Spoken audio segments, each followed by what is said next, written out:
Tribuna Livre, com Jaécio Carlos. As boas ideias passam por aqui. Bem, amigos, estamos aqui de volta com o Tribuna Livre com Jaécio Carlos e hoje trazendo um grande amigo, o doutor Roberto Serquis.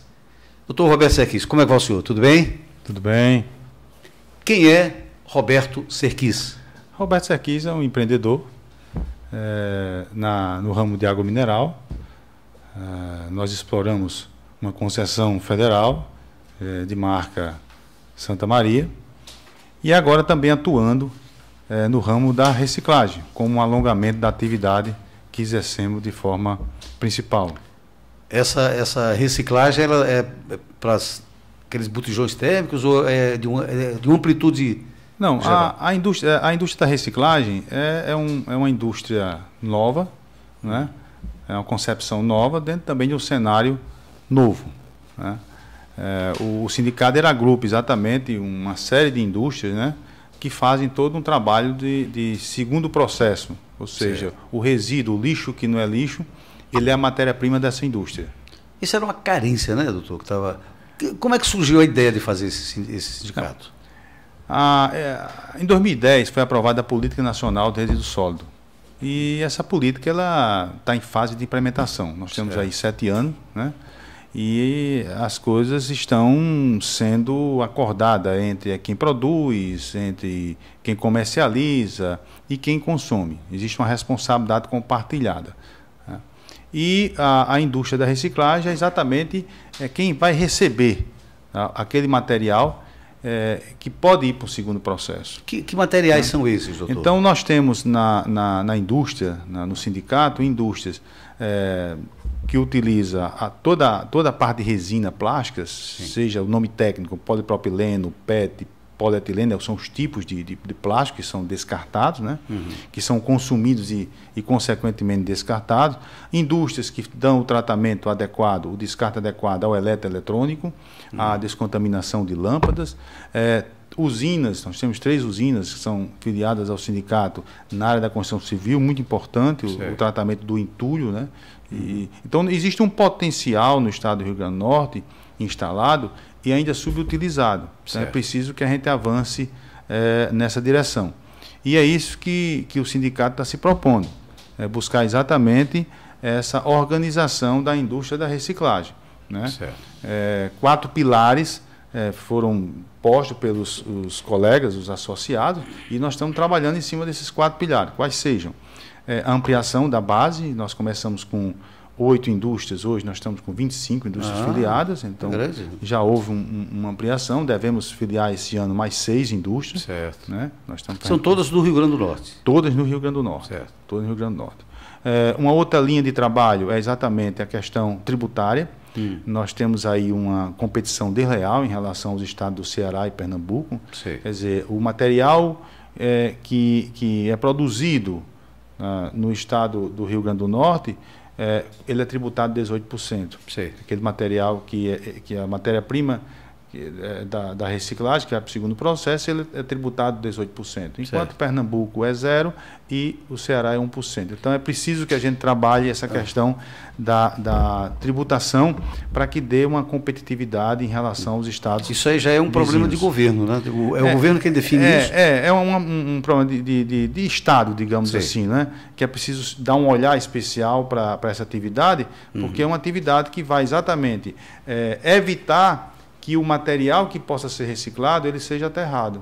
Né? Então, hoje, por exemplo, o aterro do Natal, ele aterra mais de 40% de material que pode ir para um segundo processo. Né? Todo esse material que eu falei, o plástico, todo o material de resina e tudo mais. Então, isso a gente evitando indo para o aterro, menos impacto ambiental, o estado ganha do ponto de vista de saúde, né? Tem toda uma consequência ambiental nesse trabalho. Então, existe uma indústria. Uma terceira linha de trabalho que nós estamos percorrendo é exatamente a capacitação, tanto de colaboradores, como também do próprio empresário, né? Para que ele tenha um trabalho assim, mais dentro de uma gestão profissionalizada. A pessoa física, por exemplo, as pessoas, ou mesmo empresários que tiver algum material que possa ser reciclado, ele entra em contato com vocês, aí vocês... Como é que funciona? O que funciona hoje é o seguinte, existe uma indústria, a matéria-prima dela é o lixo que não é lixo, e nós estamos, então, buscando aproximar o ponto gerador dessa indústria. Certo. Esse é o ponto, né? Você aproximar quem gera de quem faz a reciclagem. Certo. Então, unir, né? Unir essa... Quem tem é aquele que precisa. Para isso é preciso toda uma construção de coleta seletiva, né? E é isso que nós estamos propondo. Inclusive, estamos construindo agora, com o apoio da Federação, certo, do SEBRAE, do IEL, um aplicativo, que é exatamente esse aplicativo, ele vai dar exatamente acesso à população, certo, a um hospital, a uma escola, a um condomínio, tá? Ele acusar o que tem, o que gera, o que tipo de material gera, e a gente fazer essa ligação com a indústria, que é a indústria que recicla. Certo. Porque o grande detalhe da reciclagem não é a questão só de você coletar e transportar, é exatamente o descarte correto. Certo. E o descarte correto, ele termina exatamente na indústria da reciclagem. O que é realmente para ser reciclado, ele vai para a indústria de reciclar, para um segundo processo, né? E o que não, aí sim, que é o orgânico, ele vai para o aterro. Aí sim a gente estaria dentro de um ambiente de sintonia com a questão do impacto ambiental. E o que é que o senhor tem a dizer para a sociedade? O que é que a sociedade tem que fazer? As pessoas têm que fazer, porque muita gente não sabe como fazer com produtos que são reciclados. Às vezes ela nem sabe que aquele produto que ela tem, que ela descarta, pode ser reciclado. Você já tem mais ou menos um formato de comunicação? Nós estamos construindo esse caminho. Certo. Né? A política nacional, a implementação da coleta seletiva é de responsabilidade dos municípios. Mas, dada a dificuldade financeira dos próprios municípios, certo, a coisa está muito lenta. Né? E aí, por exemplo, Natal, né? Por exemplo, não tem 12% de coleta seletiva implantada. A Zona Norte, por exemplo, não tem em bairro algum coleta seletiva implantada. Então, a iniciativa privada, como está agregando exatamente a indústria da reciclagem, está começando a trabalhar, certo, esse projeto do aplicativo, porque vai dar exatamente essa ligação, esse link entre o ponto gerador e a indústria. E aí sim, esse é o grande projeto que nós estamos desenvolvendo e que vamos sim, após ele... Qual é o primeiro estágio do projeto que está sendo desenvolvido agora? Que está sendo feito por uma empresa Temata, que é uma empresa que estava incubada na Metrópole Digital, foi identificada pelo sindicato, e essa empresa está mapeando, está indo a cada indústria, identificando que tipo de material realmente ele recicla, e esse material que ele recicla, ele vai exatamente saber aonde é que o ponto gerador, a partir do momento que o ponto gerador ele se anunciar através do aplicativo, ele baixar o aplicativo e der a informação, esse aplicativo ele vai fazer exatamente a aproximação entre o ponto gerador e a indústria. Ele pode ver até no celular, né? O aplicativozinho. Sim, no celular, através do celular. Fica mais fácil. Sim. Porque, na verdade, tem uns caminhões que passam nas ruas com o pessoal colhendo material reciclável. Isso aí faz parte do sindicato? Isso aí, como eu falei, é 12% da coleta seletiva.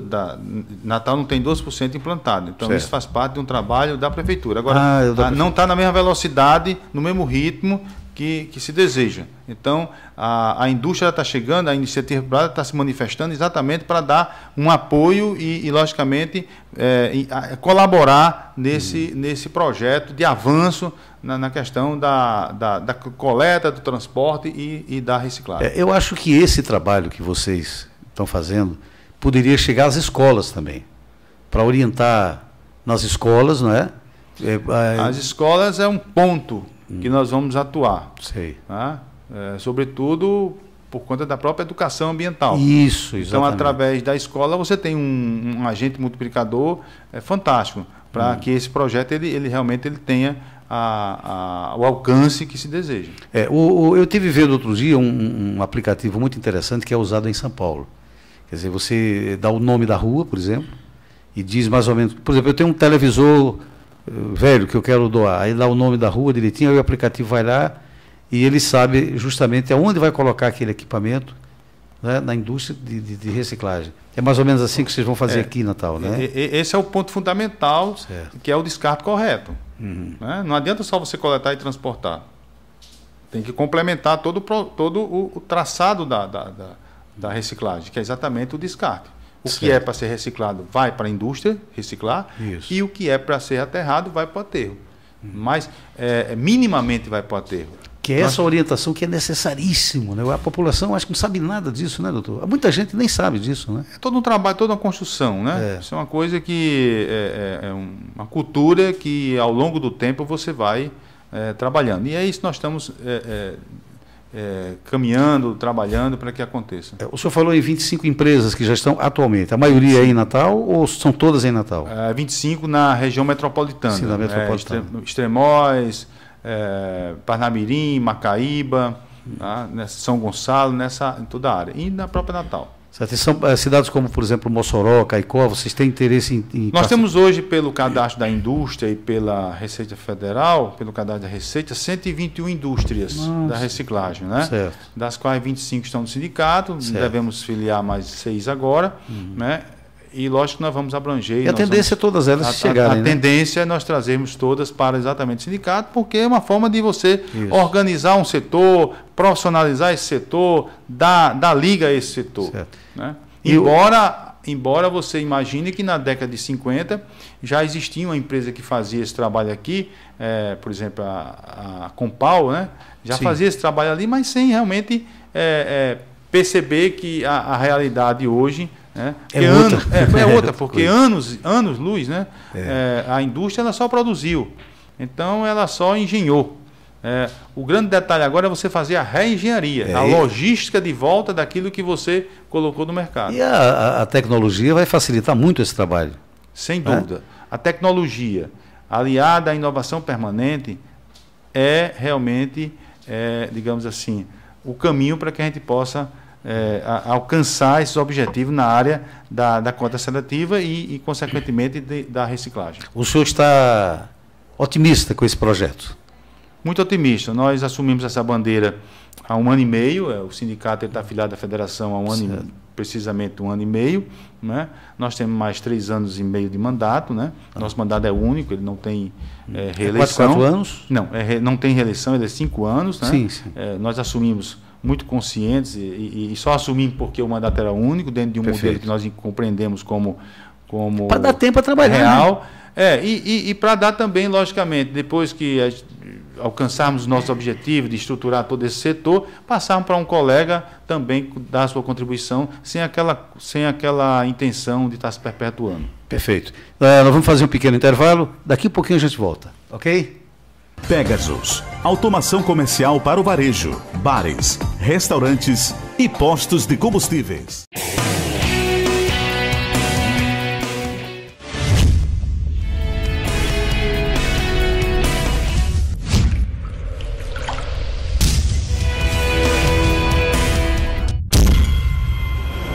Bem, amigos, estamos de volta no segundo bloco do programa Tribuna Livre com o doutor Roberto Serquis, presidente do Sind Recicla.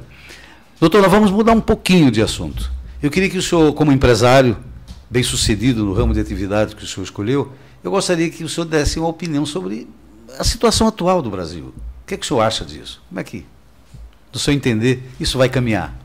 Olha, a economia vem derretendo já há 3 anos. Então, é muito preocupante a situação do país, sob o ponto de vista do equilíbrio entre receita e despesa. Há anos que esse país, e sobretudo a classe produtiva, ela clama por mudanças, né, e atualização de toda a legislação. Convenientemente, eu diria assim, isso começa a acontecer. Conveniente porque acredito que o presidente Temer, ele é um presidente de conveniência. Ele chegou no momento onde ele está buscando fazer as mudanças para tornar a indústria desse país, a economia do país, mais competitiva dentro de toda uma globalização que há 20 anos ocorreu. Porque está difícil, né, doutor? As indústrias sentem isso, né? Muito, sobretudo a indústria de transformação. Então, o país ele colheu durante algum tempo o resultado do Plano Real. Sim. Né? Mas chegou um momento que se usou muito esse ganho do Plano Real sem se preocupar com a estruturação, a continuidade dessa performance econômica. E aí, quando a indústria perdeu competição a nível mundial, nós ficamos dependendo das commodities. Certo. Né? E aí vieram as crises internacionais, né? Que complicou todo um quadro, porque o país não estava preparado.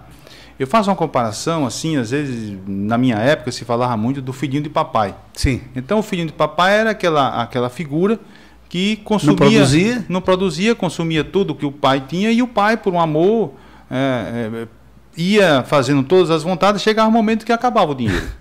Então, eu acredito que aconteceu isso também com o país, né? Nós tínhamos todo um potencial, e temos ainda, né? Porque o país ele tem um potencial de consumo muito grande. Agora, diante de um quadro onde você perde a segurança jurídica, onde o investimento internacional ele termina por ter receio de vir para o país, então é preciso toda uma mudança de cenário para que os investimentos aconteçam. Perfeito. Então, essas reformas, a trabalhista que saiu agora... Na sua opinião, o que o senhor acha? É um avanço. É um avanço, é uma flexibilização que vai dar um ganho do ponto de vista de empregabilidade, não resta dúvida quanto a isso, né? Sobretudo o trabalho intermitente, quer dizer, isso vai gerar, do ponto de vista imediato, ele vai disparar do ponto de vista da empregabilidade, e é aquela pessoa que pode trabalhar 2 horas no restaurante, a pessoa pode... Então, houve uma adequação, né? É uma adequação, toda uma atualização. Tempos, né? A da Previdência, eu diria que é mais discutível, né? Porque nós temos toda uma situação no país de privilégios, e esses privilégios eles têm que ser atacados do ponto de vista legal. A mudança tem que ser legal para poder inibir essa reforma de privilégio. Ela é mais complicada, né? E tem a reforma tributária, que é essencial, porque você imagina que o Nordeste recebe mercadoria do Sul a 7% e vende a 12%. Então, a troca tributária ela é perversa para quem produz no Nordeste, né? Então, é preciso que o país ele tenha um olhar. Uma das coisas que na economia que eu acho que compromete muito essa questão do aumento de impostos, né? Isso aqui isso é terrível, né? É reprovável, embora reconheça da necessidade, mas tem pontos que podem ser atacados que são exatamente... Porque a receita é muito grande, o governo arrecada muito dinheiro. Muito. Se eu fizesse uma boa aplicabilidade desse dinheiro, seria bom para a sociedade, mas... Esse é o grande problema, né? E sem falar, evidentemente, em toda a corrupção, que isso atrapalha muito, né?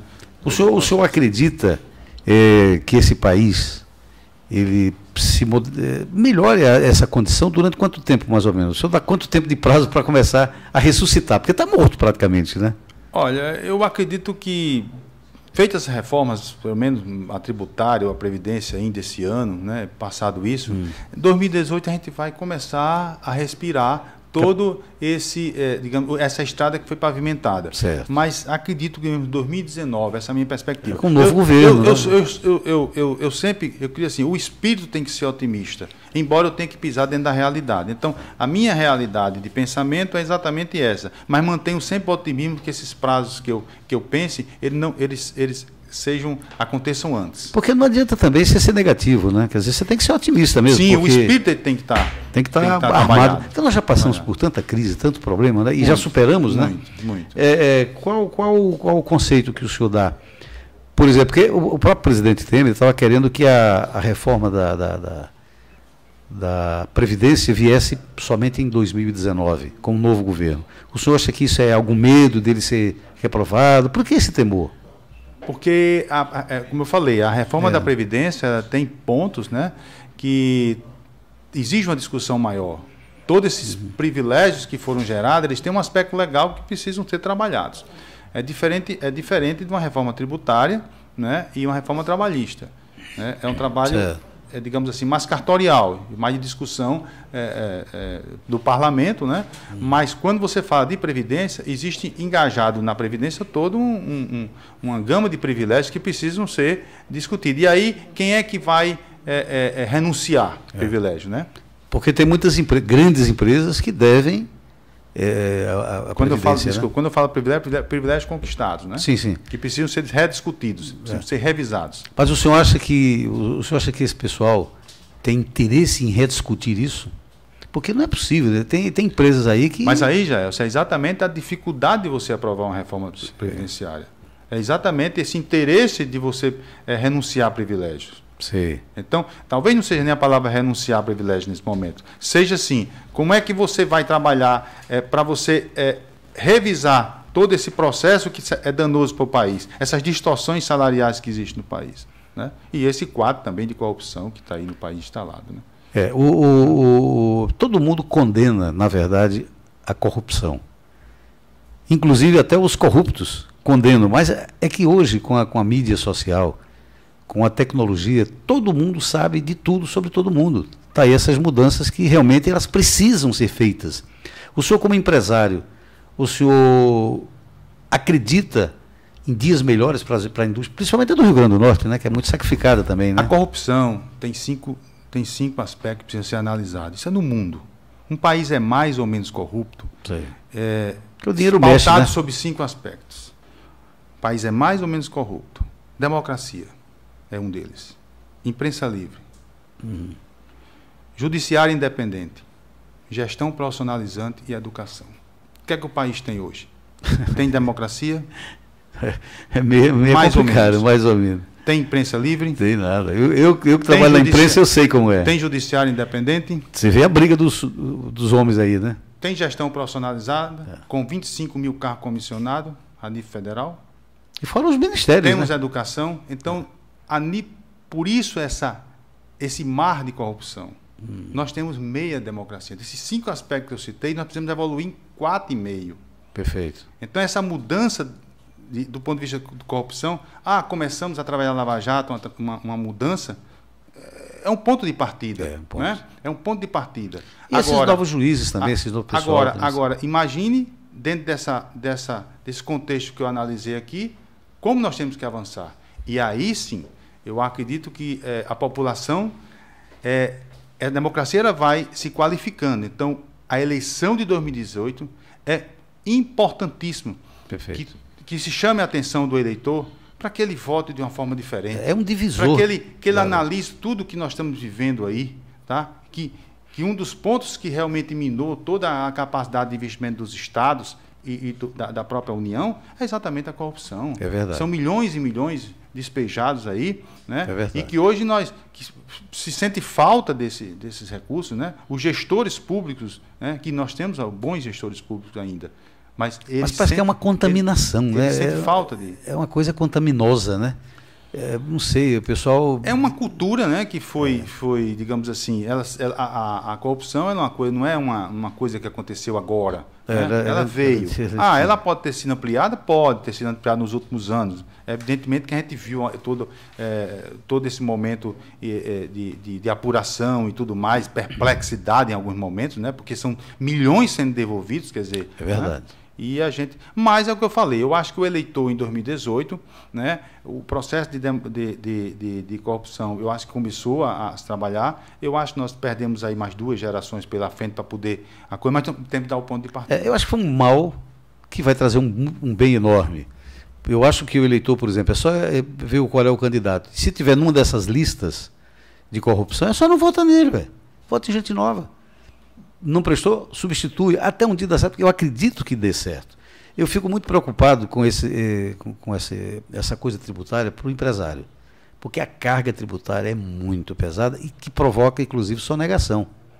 Porque se ela fosse menor, não haveria tanta sonegação como a gente vê hoje, né, doutor? A carga tributária ela é perversa para quem empreende, né? O seu maior sócio é o Estado. Você tocou num assunto assim, quando você tem uma empresa formal competindo com a informal, tá? Isso é terrível para quem está na formalidade, né? A competição se torna desleal. É desleal, né? Exatamente. Nós precisamos criar nesse país, e aí também essa mudança é necessária, não é que se favoreça ao empreendedorismo, mas que dê atenção ao empreendedorismo, né? Então nós temos muitos jovens com potencial, com ideias novas, boas, que nós estamos perdendo exatamente porque não há esse incentivo, não há essa atenção ao empreender, né? Esse país precisa ter esse olhar. As grandes potências mundiais na área econômica, eles dão atenção ao empreendedorismo, né? Então, você tem os órgãos reguladores, as instituições, os poderes que fazem toda a regulamentação, mas o empreendedor é quem produz. Perfeito. Então, é preciso esse enxergar do Estado. E eu também espero que isso comece a acontecer nesse país. Tanto as empresas como as escolas, elas precisam ter uma nova visão. Ela precisa ter um novo olhar para as coisas que podem acontecer no Brasil, porque esse país é muito bom. Esse país às vezes o que estraga é o povo, mas na verdade por falta de uma orientação correta. Eu vejo essas federações, essas confederações, elas precisam de repente ter um trabalho de levar até esse público, até a sociedade, um conhecimento mais adequado para isso, né? Olha, a educação é a base. É a base. Então, não há dúvida que o trabalho de orientação, de conhecimento, de informação, o conhecimento nunca é demais. Então, a Confederação, por exemplo, Nacional da Indústria, a Confederação Nacional da Indústria, a própria nossa federação aqui, faz um trabalho muito intenso, né? Muito intenso sobre essa, inclusive da defesa de interesse, né? Em busca de defender essa indústria, né? Como o grande motor de desenvolvimento, inclusive de receita, de renda, de emprego. Né? Agora, é evidente que a gente precisa, sozinho, só o fato da gente estar estimulando, motivando, comunicando, não resolve. Resolve também quem tem a decisão, o comando, o próprio Estado, ele também entender o seu papel para que juntos a gente possa realmente mudar todo esse quadro negativo. Estivemos aqui com o Dr. Roberto Serquis. O senhor tem os minutos finais para o senhor falar à vontade o que o senhor achar que deve. Fique à vontade. Agradecer, Gelson, o espaço para divulgar o sindicato, né? Perfeito. E, logicamente, que oportunamente nós terminamos adentrando aí nas questões econômicas, que também... porque é natural, né? Vale a pena se comentar e expor, logicamente, as nossas também ideias. Perfeito. Muito obrigado. Que Deus lhe abençoe. Eu vou dar para o senhor uma caneta da Pegasus e um bloquinho para o senhor fazer as suas anotações mais importantes. Obrigado. Ok? Muito obrigado. Tchau. Tribuna Livre, com Jaécio Carlos. As boas ideias passam por aqui.